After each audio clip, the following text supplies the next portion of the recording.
Make sure we have everybody here.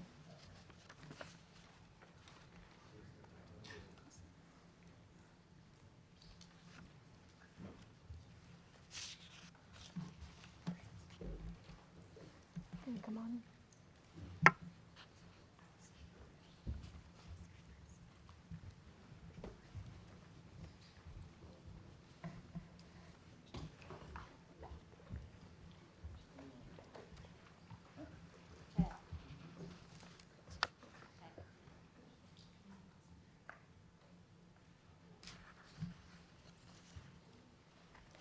Good morning. Historically, police have responded to crime challenges with police-only responses. I have said since I was appointed chief that first I would start by listening. Also, that I envision a citywide approach to violent crime. Last Thursday, I met with a group of community members in South Kansas City in the first series of listening sessions. I reiterated to those in attendance, this is not the Chief Graves' plan, nor the KCPD plan. It should be considered a Kansas City collective plan on addressing violent crime in our city, where leaders and the community work together on solutions.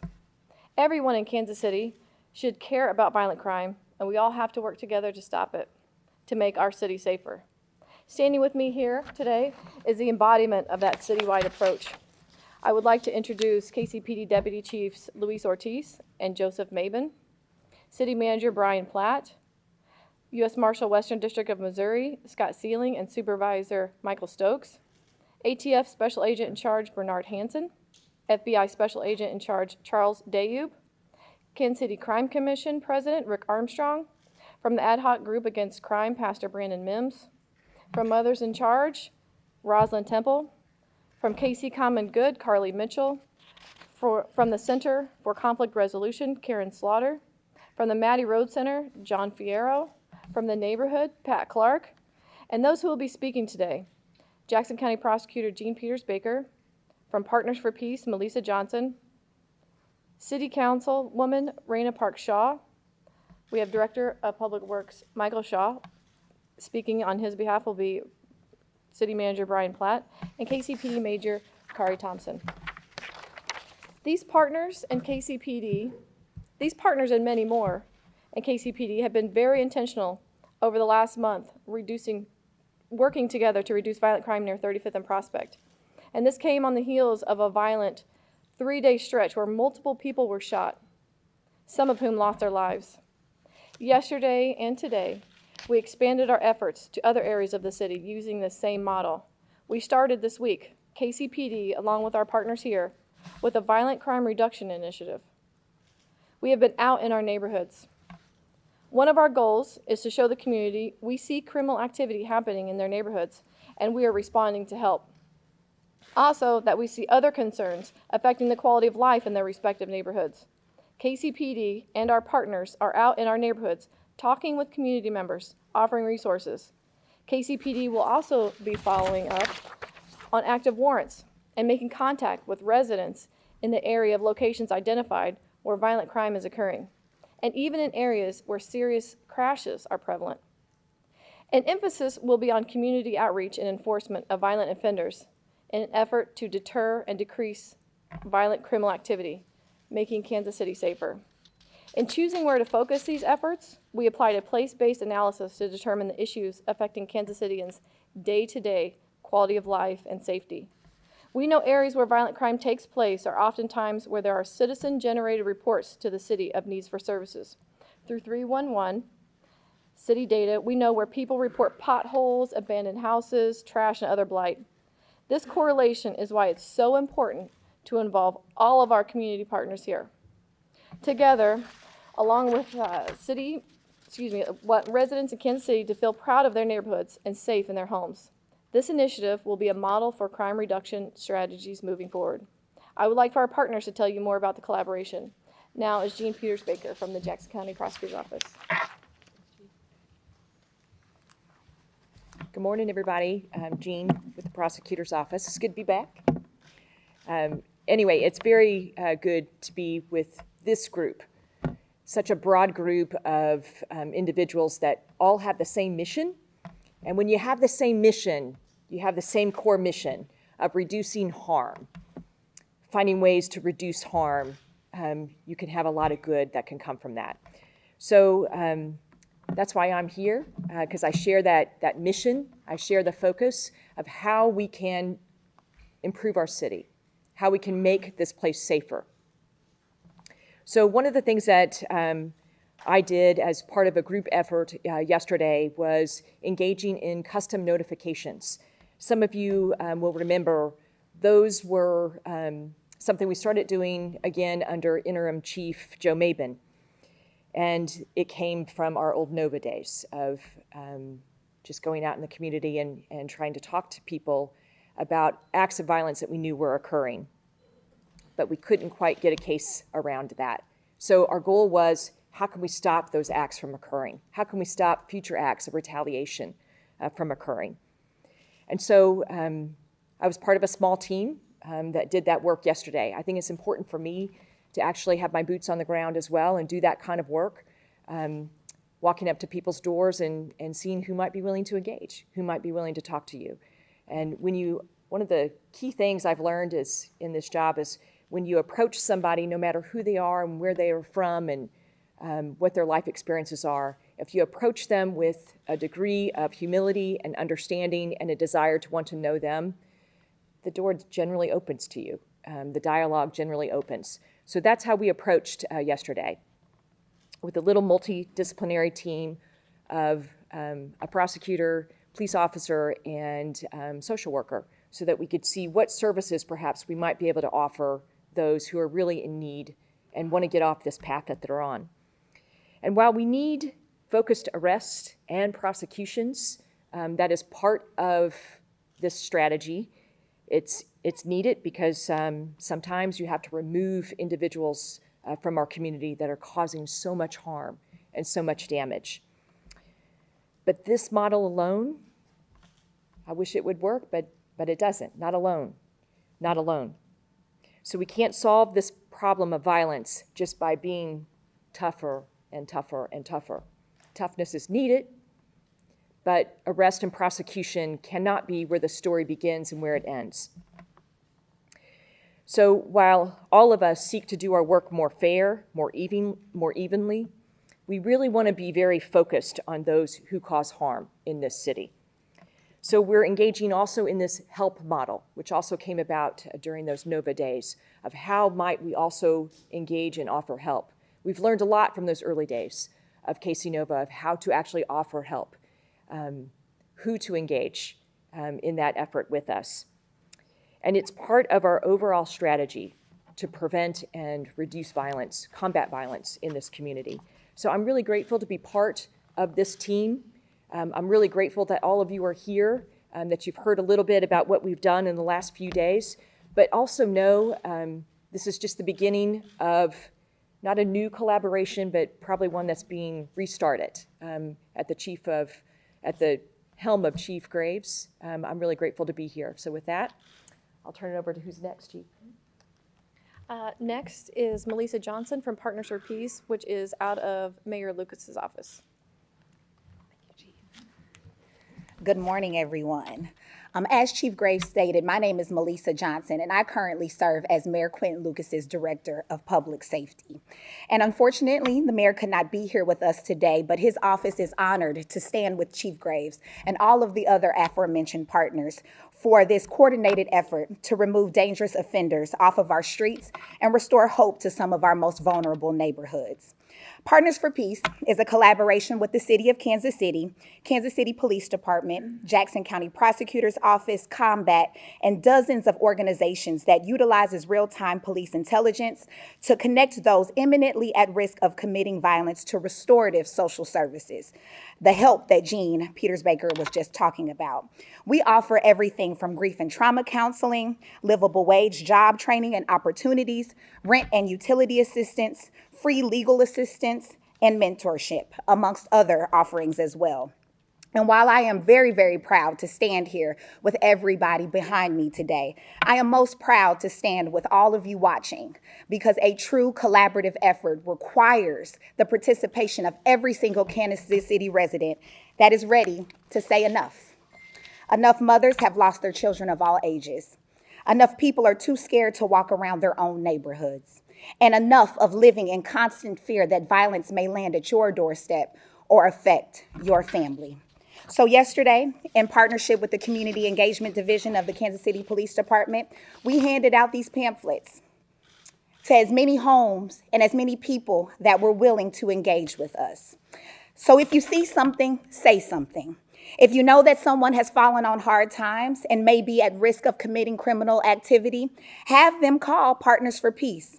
That number is 816-775-2525. Again, 816-775-2525 to be connected to a social worker and life-altering restorative help. As Jean just mentioned, it is a new day in Kansas City. And the theme of this new day is togetherness. Our Kansas City Police Department and our prosecutors are working together. Kansas City Police Department officers and the community are working together. Now we need all of our neighbors, all of our community members to also work together to restore peace to our beloved city and create a safer and more equitable city for everybody. And again, the number for Partners for Peace is 816-775-2525. And I thank you for your time this morning. Now, Councilwoman Park Shaw. Thank you, Chief. Good morning, everyone. I am 5th District Councilwoman Raina Park Shaw, and it is an honor to be here, standing with all of these amazing committed individuals and representing all of the organizations and the neighborhoods working together to address our violent crimes here in Kansas City. It's already been said that many in our community have said enough is enough.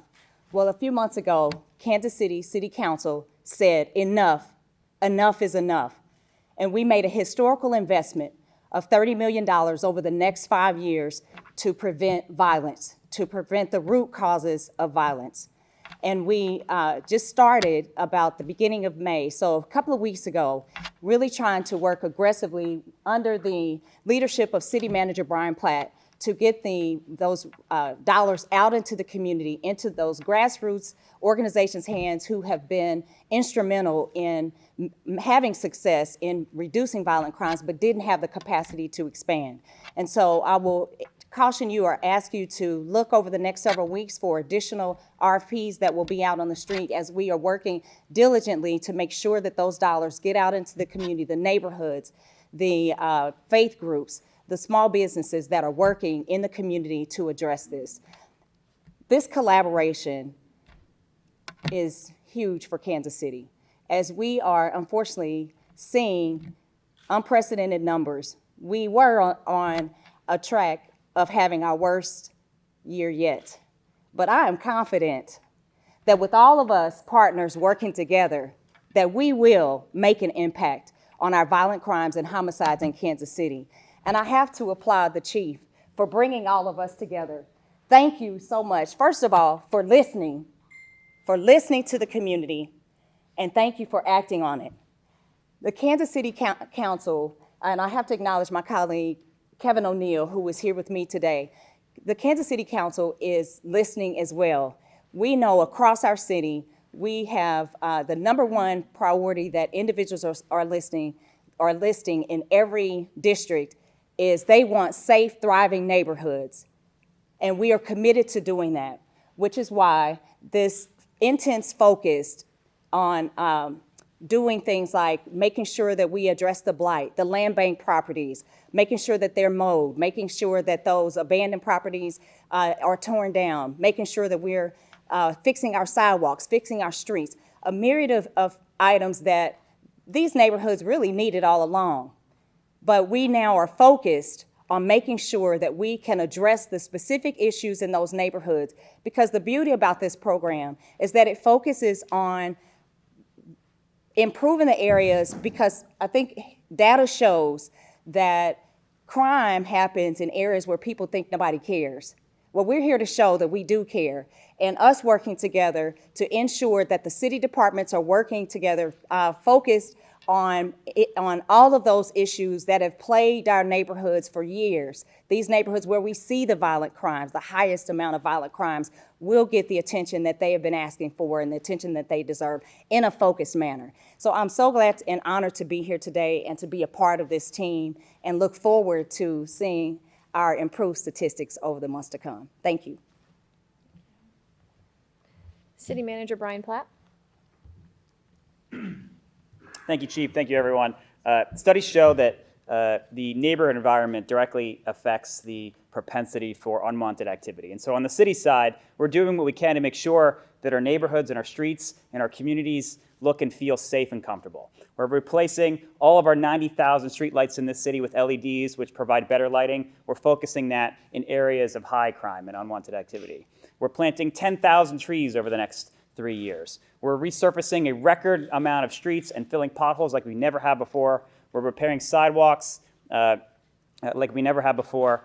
We've collected thousands of pounds of trash from just the east side alone in the last few months, and we've got a lot more to do. In fact, we've got a neighborhood cleanup coming May 20th on the east side, and we've already had some already this year. These things go such a long way to, as Councilwoman Park Shaw said, to make our neighborhoods feel safer, to make sure that unwanted activity doesn't feel like it can grow and fester in some of these areas, but also to make our neighborhoods more comfortable and just improve quality of life for all of us. Thank you very much. And Major Kari Thompson of the Community Engagement Division. Good morning. We love Kansas City. The Community Engagement Division is the division of the community. We are the division of Kansas City. The community engagement is a long-term professional approach to addressing crime reduction. The Community Engagement Division was created to intentionally galvanize our community's outreach, create and bolster consistent efforts, messaging, and relationship building, and providing sustainment. This is what we accomplished yesterday. The men and women of the Community Engagement Division conducted over 400 residence checks with the citizens of Kansas City. We passed out over 3,000 flyers regarding police services, Partners for Peace, Crime Stoppers, trash and bulky item pickup, and our upcoming old school block party. What we accomplished yesterday is going to reverberate and make waves throughout our city. We are excited for the future of this city, and the partnerships that we are building will truly make us a Kansas City united. To all the members of our community, our advocates and our active allies that are here today, we are so thankful for you. Our partnerships are going to enhance safety and the quality of our neighborhoods.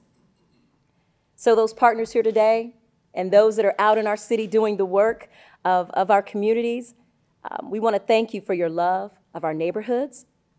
And with you and the other amazing organizations here in our city, we're going to make Kansas City that shining city on a hill. So stay tuned. Thank you.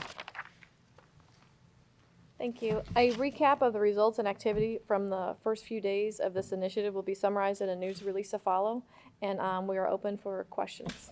Chief, I did want to ask, you talk about statistics, and unfortunately where we're at right now with 59 homicides for the year, which basically is on the same level as the last 3 years, which were the 3 worst years in Kansas City history for homicides.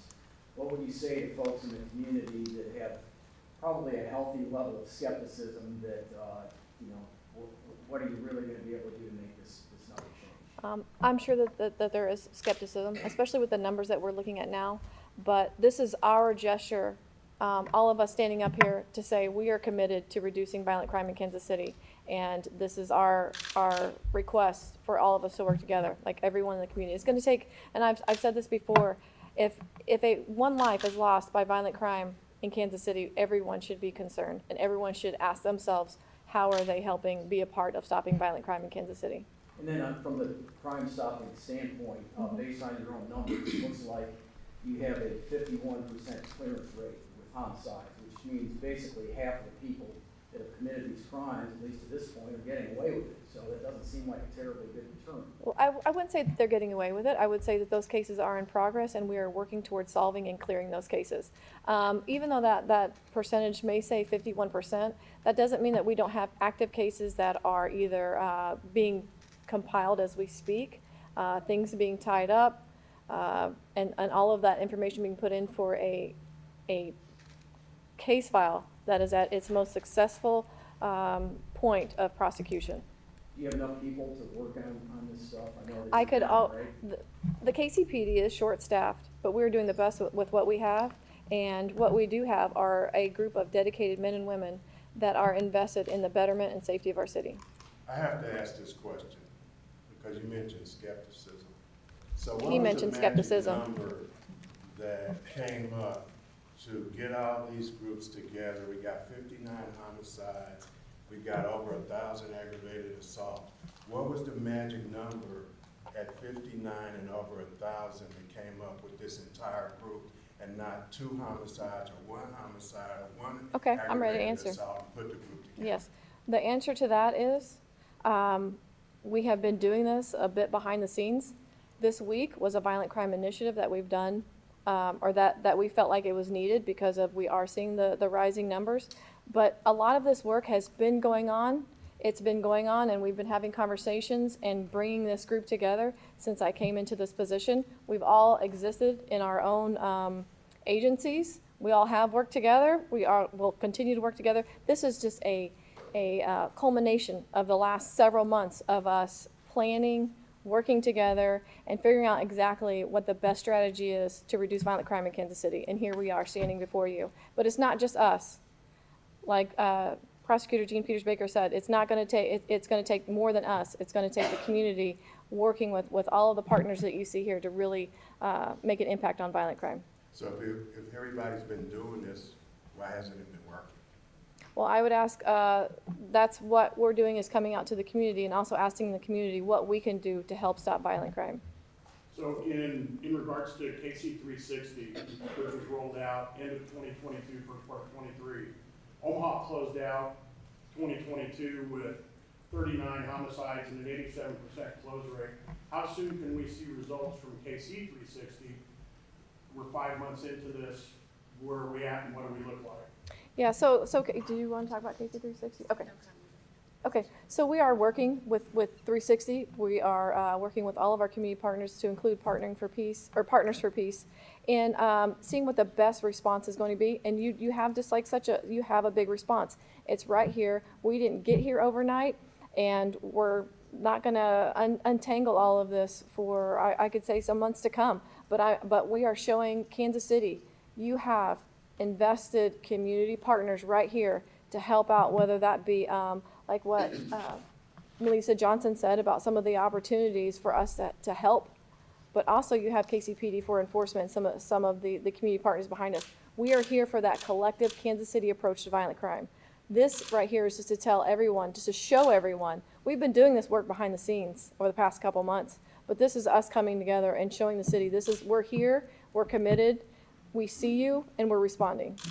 Chief, what's a measure of success? How would you gauge this effort to be successful? That the community and all of our community partners, all of our neighborhoods, we're all working together, and violent crime is reduced. At the minimum, reduced. Gina, I wonder if I could ask you a question. A few years ago, as you know, the Missouri Supreme Court changed the bond rules in terms of, how people can get in and out of jail. And I would just say anecdotally, having been out in some of these neighborhoods, what some of the people tell us is that they see people that commit violent crimes and they're right back out on the street the next day, so they're afraid to say anything because they're afraid they're going to get shot. How do you address that? Well, the Missouri Supreme Court is an authoritative body. And so their Supreme Court guidelines that they were given regarding bond are what they are. So with that said, that doesn't mean that all individuals are given a bond. It doesn't mean, though, that some people aren't out in the community that I wish were in custody. That's just fair to say. I'm not here, though, to say we can't do it under those Supreme Court bond guidelines, because, you know, I have I think, too small a jail. Of course, I would think that, right? But I think we have too small a jail. That said, I had that same jail in 2014, and we were able to do it. We were able to do it. So this, what I see here is a collective. It's a collective approach.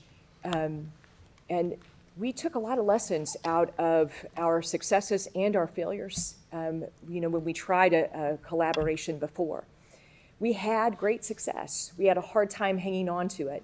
But I guess I'll just remind you that I had the same jail then, and I had the same issues really then of, you know, how do I keep all, you know, violent people in making sure that, you know, they're accounted for, you know, that they're not reharming somebody. So it was possible then. That means it's possible now. What's the difference between now and then, you think, from 2014 to now? I mean, there's clearly a lot less police officers on the street, we know that. Well, you know, but one of the things that I learned from 2014 forward is how much a resource the community is. So Combat has already been out there for over 30 years funding organizations to do great work in the city, but we've done a very poor job of sort of collaborating with those community organizers to reduce violent crime with this overall model. So I will say in 2014, we did have a help model. It was not nearly as robust as our help model is today. And mostly that's because prosecutors and police officers are not trying to step into that role. We want to support that effort. We want to be part of that effort. But we want to have the real experts that are good at the help model do it. And as it turns out, now we have KC 360, but we already have a groundswell of that kind of support. With KC 360 and Partners for Peace, it allows for a greater coordination of those kinds of resources. How are you getting the guns off the streets? Hey, man, that's tough, okay? That is a problem. So I'm not going to stand behind this podium and say, yeah, we got that one licked. I could use some laws. I could use some more bed space, and I could use some more laws regarding some level of gun regulation so that we had a greater hook. That is a problem here. It is a steep climb for us, but it is what it is. I don't get to make the laws, you know, I get the ones that Jefferson City sends us. So here I am, and we are doing everything we can to address guns and the use of guns in the city that harms our community. So it's a struggle. It's hard. It's not just hard for me. It's hard for police officers. Their lives are more at risk because we are so flush in guns. I believe that. I believe that because I've been here for a long time and I got to see gun laws change over time, and some regulation that we had has gone away. So I have that fear for my local law enforcement, but it is our reality, and so I can't just whine about it. You know, I have to figure out, all right, how can we do this job with that deficiency? So here we are, trying to do it. Chief, and maybe G can address this as well. I mean, a lot of the problems that happen on the 35th Prospect has been there for years. Major Thompson, that was one of her areas when she was division commander over East Patrol. I mean, so a lot of these things aren't new. Like, why is this? How is this going to be different from other initiatives, Relentless Pursuit, Operation Legend, all these things that happened in the past? How is this one going to be different? I think you're talking about two different things. First, I just want to address 35th and Prospect. We had a spike in violent crime over there that drew our attention. We are just using that area in our response as an example of the initiative that we have here. The others that you named were actually operations. Those were 3 or 4 day initiatives. Over the past couple of days, we have had a similar initiative this week, but this initiative is indicative of how we are going to operate moving forward. And that is with a collaborative, collective, Kansas City approach to violent crime. And your question about the illegal firearms, next week we will be discussing, KCPD will, along with our partners, the forming of our illegal gun squad. That gun squad will be working whatever existing case law, existing laws we have on the books now, and working towards exactly what your question was, and that is reducing the use of illegal firearms and all the crimes that are associated with that. So we are working that, and that is to come. But all of that is already in the works. We're just going to talk about it next week. So, another thing I had, so during, Ms. Baker alluded to it, 2014, Forte years, homicides were under 100. So the model that he used then, why can't that model be implemented now as far as hotspots and those kind of things, better relationship between the police department and the community? Why not implement those things again? We are. Rather than trying a new approach? We are. That it's actually we are out in the community more. We have a complete community engagement division that is going out. But all police officers are community interaction officers and should be. But we are actually building on that. We are taking that approach, but we also have a collective Kansas City that's also coming in. I think what's a little bit different that's obviously different about this approach is what City Manager Brian Platt talked about and Director Shaw. We're going out, we're helping with blight, street lights, street signs, sidewalks. I mean, we're helping to improve the quality of life issues on the back end. There's a lot of follow-up by all of our city partners that are involved in this initiative. Yeah, I did want to ask one Sure. other question. There was a national study that just came out recently, a few weeks ago, and this is an annual study based on FBI data. It goes back to 2020 because that's the most recent data. But it shows that Missouri has the #1 rate for African-American homicides in the country, and it's something like 7 years in a row. And Kansas City is obviously an element of that. I'm sure St. Louis is as well, but I mean, clearly it would appear, that the largest impact is on the black community here. Is there anything in particular that we're doing to address that aspect of it? Yes, we're in neighborhoods. We're in all neighborhoods in Kansas City, specifically those that are impacted by violent crime. Specifically those neighborhoods that have been decade after decade affected by violent crime. And what I say, like, I know you had the skepticism question, or what's different about this. I've explained that. And at some point, our city needs to stop bringing everything from the past, and we're talking about successes and failures. We are where we are at with violent crime, and this is how we are responding. It's time for everybody to get on board, for us to all work together and move forward to do something to make Kansas City a safer place. Thanks, guys. Thank you.